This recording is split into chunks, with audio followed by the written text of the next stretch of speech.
Здравствуйте, в эфире информационный выпуск Амшипшара. Сегодня в программе.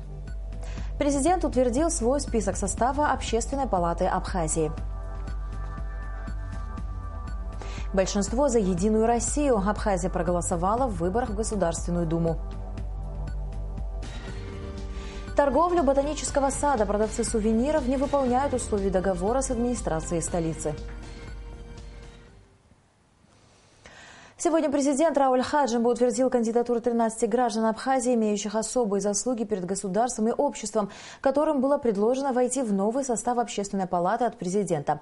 Срок действия нынешнего состава Общественной палаты истекает в октябре этого года. Сегодня на встрече с кандидатами президент высказал свое видение работы нового состава Общественной палаты. Репортаж Елены Лолуа. Общественная палата Абхазии состоит из 35 членов, 13 из которых утверждаются президентом, 11 являются представителями местных администраций и еще 11 представителями различных политических партий и общественно-политических движений страны. На этот раз в списке от президента много новых фамилий. В соответствии со статьей 8 Закона Республики Абхазия Общественной палаты утвердить членами Общественной палаты Акаба Наталью Нуриевну, Алшинба Рудольфа Григорьевича, Арзенба Валерия Засимовича, Афаунова Муэда Ахмедовича, Гуня Илью Чичиговича, Джинджоля Сократа Рачевича, Квирая Эдика Акакевича, Кичба Гульнару Михайловну, Лоло Риту Владимировну, Минасян Хачика Тиграновича, Попкова Юрия Борисовича, Убирия Данила Таймуразовича, Харзаля Фатину Тофиковну. Президент Рауль Хаджимба выразил благодарность Общественной палате и огласил по сути программу действий нового состава палаты. Глава государства рекомендовал эффективнее реализовывать задачи, прописанные в законе. Так, по мнению президента, следовало бы проводить экспертизы законопроектов, в особенности социально значимых и имеющих общественный и политический резонанс. Думаю, в этой связи целесообразно обратиться к институту нулевых чтений, существующему в зарубежной практике для полноценной реализации функций общественной экспертизы законопроектов. Нужно приглашать для участия в обсуждении широкий круг экспертов во всех сферах, которые к этому законопроекту относятся, разработчиков законопроекта и так называемых потребителей закона, то есть граждан, а также правоприменителей, которым с этим законом придется работать. И в ходе откровенной профессиональной дискуссии и экспертной работы вынести в конечном итоге заключение. Общественная палата может и должна влиять на формирование культуры общественных дискуссий, что очень важно для политической и гражданской культуры в целом. Это второй посыл, который дал президент новому составу этого коллегиального органа. Существующие в обществе противоречия должны не выплескиваться на улицу, а становиться предметом цивилизованной дискуссии. От того, насколько нам удастся институционализировать такую дискуссию, зависит политическая и общественная стабильность и в итоге суверенитет нашего государства и его жизнеспособность. Повысить качество взаимодействия Общественной палаты с органами государственной власти и местного самоуправления. Это еще одно направление, указанное Раулем Хаджимба. В этой связи нужно строго требовать от представителей этих органов выполнения закона, в том числе в части, касающейся предоставления информации. Вызывайте на ковер высокопоставленных чиновников. Пусть отчитываются перед обществом. Я, как президент, готов делать это на вашей площадке регулярно. И мы это начали. Я думаю, что эту практику нужно продолжить. Некоторые пункты выступления президента прокомментировала Нателла Акаба, несколько сроков подряд занимающая пост секретаря Общественной палаты. С предыдущим составом парламента, вот когда Данил Тимурович был, у нас были хорошие контакты рабочие, и они нас приглашали на свои вот эти слушания по законопроектам, и наше мнение в какой-то мере учитывалось. К сожалению, вот в последнее время этого ничего не наблюдается, и очень хотелось бы, чтобы новый состав парламента был более открыт для предложений гражданского общества. Нателла Акаба выразила согласие с прозвучавшим тезисом о необходимости налаживания эффективного и постоянного диалога между различными политическими силами республики.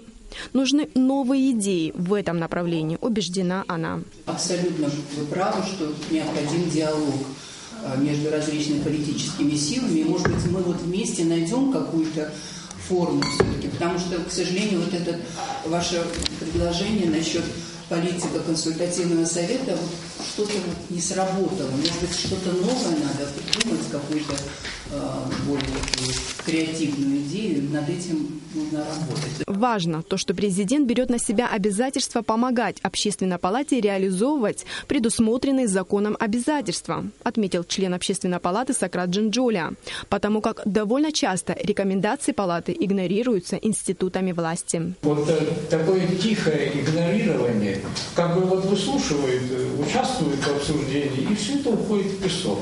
Это очень больно, потому что у нас ведь присутствует, приглашаем хороших экспертов. Для завершения начатой президентом процедуры формирования нового состава Общественной палаты осталось дождаться списка кандидатур от районов и политических партий и движений страны. Елена Лоло, Беслан Джинджоля, Абхазское телевидение. Выступление президента Рауля Хаджимба на встрече с представителями Общественной палаты Абхазии смотрите сразу после новостей. Сегодня президент Рауль Хаджимба принял бывшего комиссара Совета Европы по правам человека, независимого эксперта Томаса Хаммерберга и его помощницу Магдалену Грано. Это уже не первый визит Томаса Хаммерберга в нашу республику. На протяжении долгого времени он занимается изучением ситуации с правами человека. Томас Хаммерберг заявил, что высоко ценит проделанную с абхазской стороной совместную работу.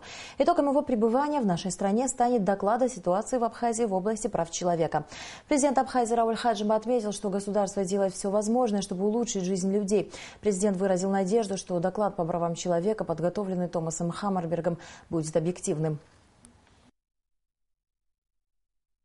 Мы осуществляем все возможные работы, которые позволят как раз-таки избежать того негатива, который зачастую готовы представить некоторые господа, что в Абхазии не то делается. Я думаю, нет такой страны, где не нарушались бы права человека. А мы строим государство.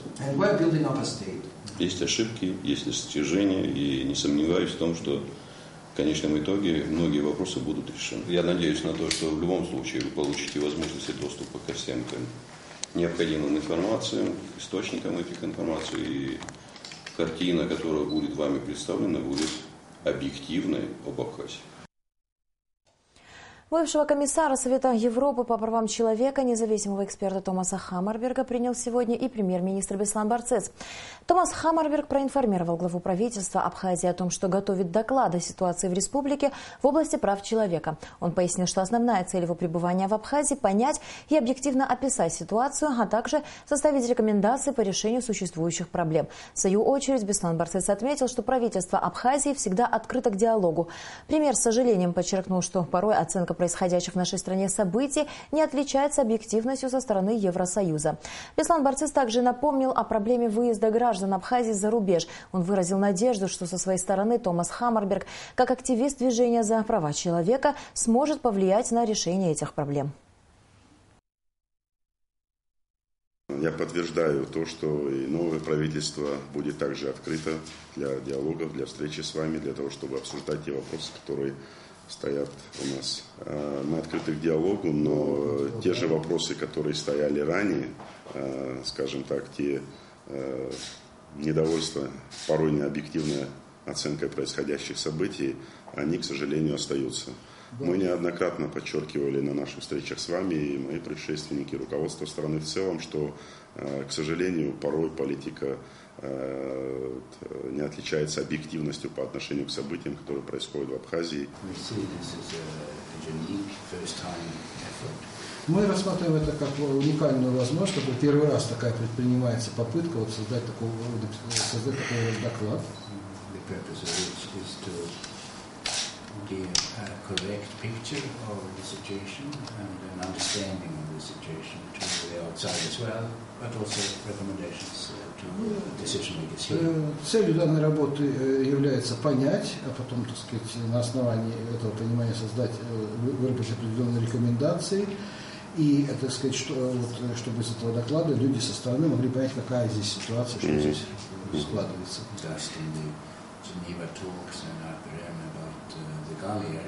Мы не будем концентрироваться только на тех вопросах, которые обсуждаются в рамках женевских дискуссий или же вот этой встречи ПРИ в Гальском районе, которые проходят. То есть здесь мы будем концентрировать внимание на положении дел во всей стране в целом. 75% избирателей в Абхазии проголосовали за «Единую Россию». Об этом сообщил чрезвычайный и полномочный посол России Семен Григорьев на брифинге в клубе избирателей. Всего в нашей стране на выборах в Государственную Думу проголосовали 20 355 избирателей. Амрамичева продолжит тему. Выборы депутатов в Государственную Думу Федерального собрания Российской Федерации на территории Абхазии признаны состоявшимися. По словам чрезвычайного и полномочного посла России в Абхазии Семена Григорьева, жители республики, имеющие российское гражданство, проявили активную гражданскую позицию, пришли на участки и проголосовали. Я бы хотел поблагодарить всех избирателей, которые приняли участие в этих выборах. Они проявили свою активную гражданскую позицию, непосредственно повлияв на формирование высшего органа законодательной власти Российской Федерации, страны, которая оказывает всестороннюю помощь и поддержку народу Абхазии и является стратегическим партнером. Я также хочу поблагодарить всех членов участковых избирательных комиссий. Поверьте мне, их работа была в этот раз довольно непростой, в связи с тем, что голосование проводилось по 2 бюллетеням. Некоторые из них закончили работу только в 6 часов утра. Я благодарен правительству Республики Абхазия за то, что практически все необходимое для проведения этих выборов было сделано, все содействие со стороны правительства. Благодарен Центральной избирательной комиссии Республики Абхазия за оказанную методическую и практическую помощь. И, разумеется, большое спасибо правоохранительным органам, которые в полной мере обеспечили безопасность выборов. Достигнуто главное, выборы прошли в соответствии с законодательством Российской Федерации открыто и транспарентно. Семен Григорьев рассказал, что уже в понедельник к 9 часам утра все бюллетени были подсчитаны и направлены в ЦИК России, где прошли соответствующую проверку и одобрены. В выборах депутатов Государственной Думы Российской Федерации на территории Абхазии приняло участие 20 355 избирателей. Среди политических партий результаты голосования следующие. Партия «Единая Россия» получила 75,38% голосов. Либерально-демократическая партия России заняла на территории Абхазии 2-е место, получив 6,64% голосов. 3-е место в Абхазии получила Коммунистическая партия Российской Федерации, получив 5,83% голосов. По Даурскому избирательному одномандатному округу Забайкальский край, участок номер 8000, это 10-я школа, город Сухум, победу одержал Попов Андрей Олегович, представляющий партию «Справедливая Россия». Кандидатов от «Единой России» в этом округе не было. По Всеволожскому одномандатному округу Ленинградской области, к которому были прикреплены избирательные участки в Гудауте, Бамборах, Очимчире, Ткварчале и Гале, одержал победу Драчев Владимир Петрович, представляющий партию «Единая Россия». По Самарскому одномандатному округу, к которому были прикреплены участки в Гагре и Пицунде, одержала победу Колесникова Надежда Борисовна, представляющую партию «Единая Россия».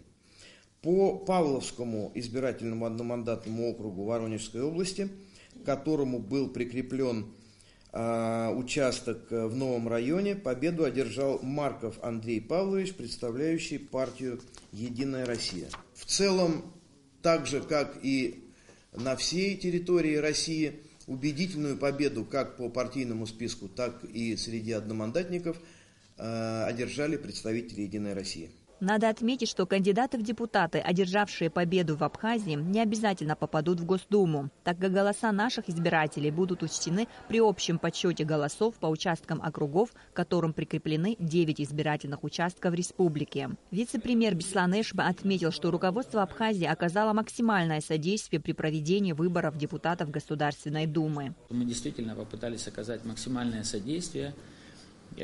Многие знают, те, кто сталкивались с тем, что 9 округов по территории Абхазии, это для нас географически было немножко сложно обеспечить явку. Но цифры тоже говорят сами за себя. Более 20 тысяч пришедших на участки вот в такой географической обстановке было тоже непросто. Поэтому и власти пошли на то, чтобы помочь населению нашему, предоставить и транспорт, и всяческое любое другое содействие для того, чтобы люди могли свое волеизъявление вот, в виде голосования произвести. Результаты, те, которые есть, они, в принципе, не хочу сказать, что мы все на 100% были уверены, что это будет так, но, в всяком случае, они подтверждают и зеркально отражают и надежды, и все, что есть и в политическом плане в Абхазии, и со стороны руководства КРУС, который сегодня есть, и то взаимодействие в стратегическом плане, которое есть, тоже подтверждается теми результатами, которые сегодня вы здесь нам заявили. По информации Семена Григорьева, каких-либо нарушений в процессе голосования зафиксировано не было. Есть лишь одна жалоба наблюдателя, которая будет рассмотрена в соответствии с законодательством. Амра Амичба, Алексей Агухава, Абхазское телевидение. Мы продолжаем рубрику «Ко Дню Победы» в эти дни 23 года назад.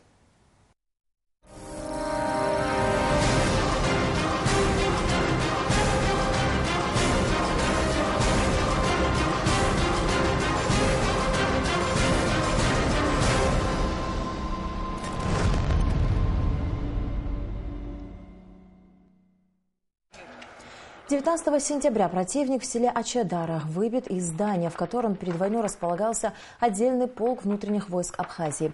На заседании Объединенной комиссии в Сочи стороны пришли к решению о немедленном прекращении огня, безоговорочном разоружении и полном выводе с территории Абхазии всех подразделений вооруженных сил Грузии, о вводе в зону конфликта российских миротворческих сил и возвращении в Сухум конституционных структур власти, парламента и правительства. К другим новостям. Делегация Республики Абхазия во главе с вице-премьером, министром внутренних дел Асланом Кобахи находится в Республике Южная Осетия для участия в торжественных мероприятиях, посвященных 26-летию образования Республики Южная Осетия, которое отмечается 20 сентября. Сегодня члены абхазской делегации провели ряд официальных встреч и посетили памятные места в Цхинвале.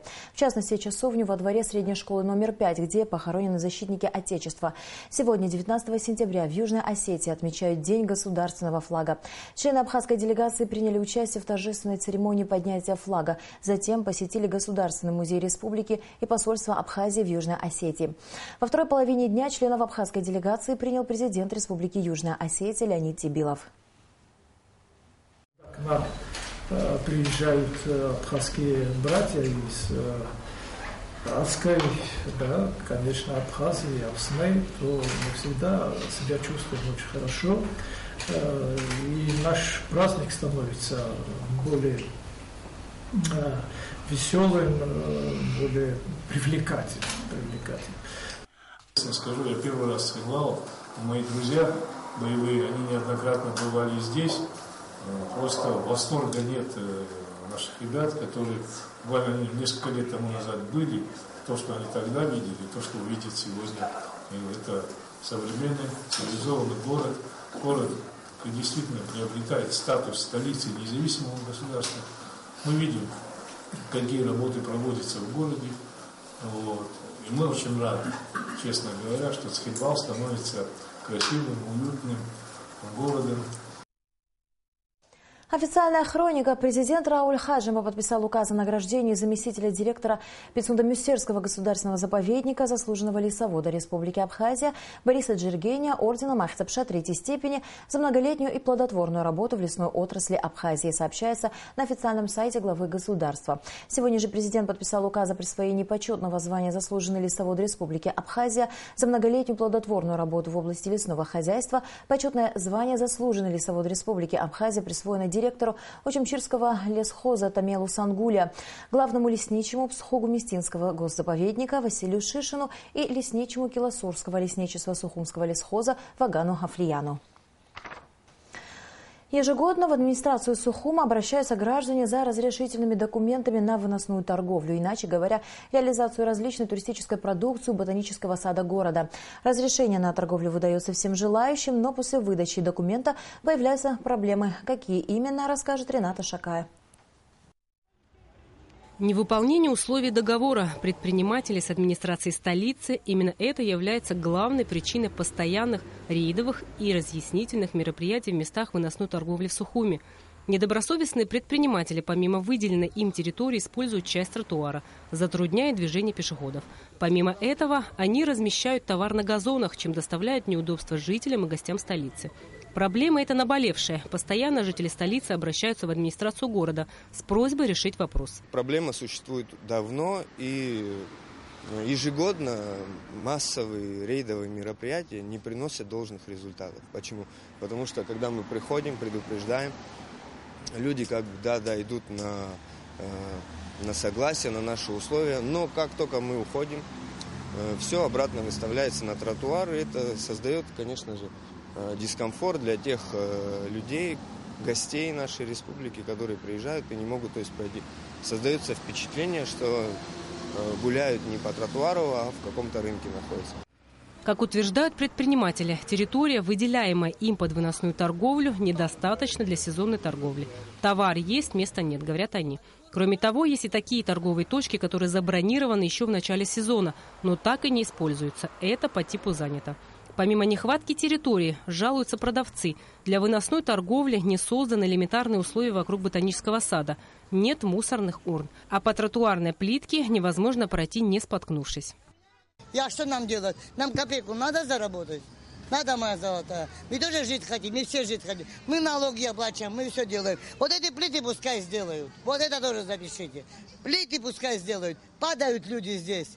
Если говорить о торговле на Сухумской набережной, то ситуация там изменилась к лучшему, говоря об упорядочении мест торговли. Возможно, новые правила для выносной торговли на набережной, которые были внесены в этом сезоне, смогут частично решить возникшую проблему и в других торговых точках столицы, у ботанического сада и у МВО. Между тем, пока нет закона, регулирующего выносную торговлю. Городским властям остается надеяться только на совесть предпринимателей.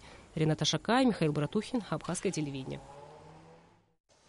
В Абхазии находится бизнес-делегация из Иордании во главе с президентом Ассоциации семьи Абаза в Иордании Хасаном Абаза Чичба. Сегодня между Ассоциацией торгово-промышленной палаты Абхазии подписано соглашение в целях развития деловых, торгово-экономических и культурных отношений. Группа друзей Абхазии из Королевства Иордании приезжает в республику не впервые. Между торгово-промышленными палатами двух стран подписано соглашение о сотрудничестве. Но из-за начавшейся войны в Сирии контакты на некоторое время заморозились. 5 лет тому назад мы заключили соглашение с торгово-промышленной палатой Иордании. Были поездки и в Иорданию, и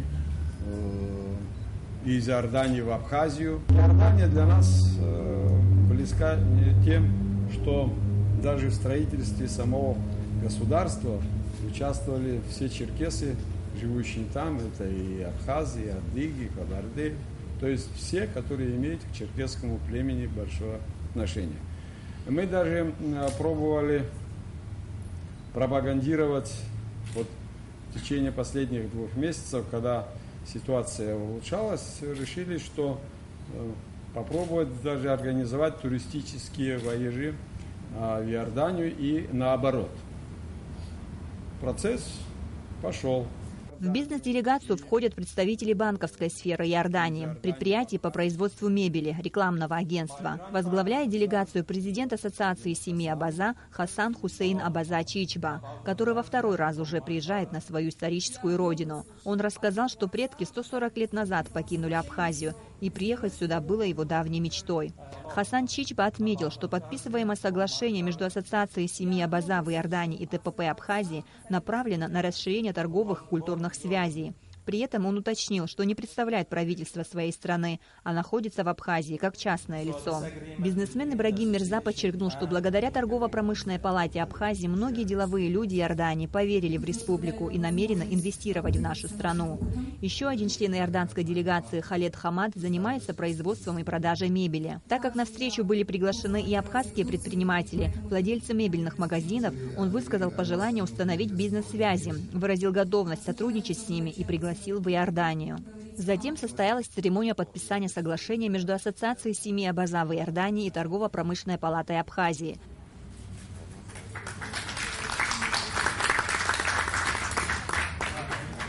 Стороны договорились о создании совместных культурных и экономических проектов, привлечении бизнес-кругов в Иордании, имеющих желание инвестировать в Абхазию, а также организовать необходимые мероприятия для развития экономических отношений между предпринимателями двух стран. Амра Меджибасаида Гухава, Абхазское телевидение. Гидрометеослужба Абхазии обещает завтра аномальную для этого времени жару более 30 градусов. В последующие дни жители Абхазии ожидают похолодания до 20 градусов днем и около 18 ночью. Резкая смена температуры воздуха в конце сентября – явление обычное, отмечает начальник метеослужбы Левард Барцец. По его словам, поводов для беспокойства нет.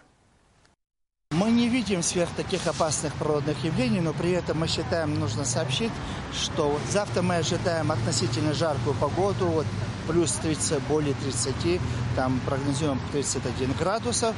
А в последующие дни, вот после этого циклона, происходит активная смена, и в результате возможно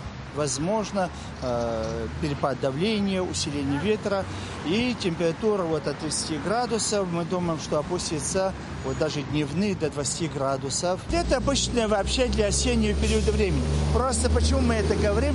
Мы долгое время привыкли, что вот такая очень благоприятные природно-климатические погодные условия, и вдруг здесь происходит смена погоды. Здесь не климат, а именно погода. По сообщению гидрометеослужбы, завтра в Абхазии ожидается небольшая облачность без осадков. Температура воздуха ночью 20-22, днем 30-32 градуса. Температура морской воды 25 градусов.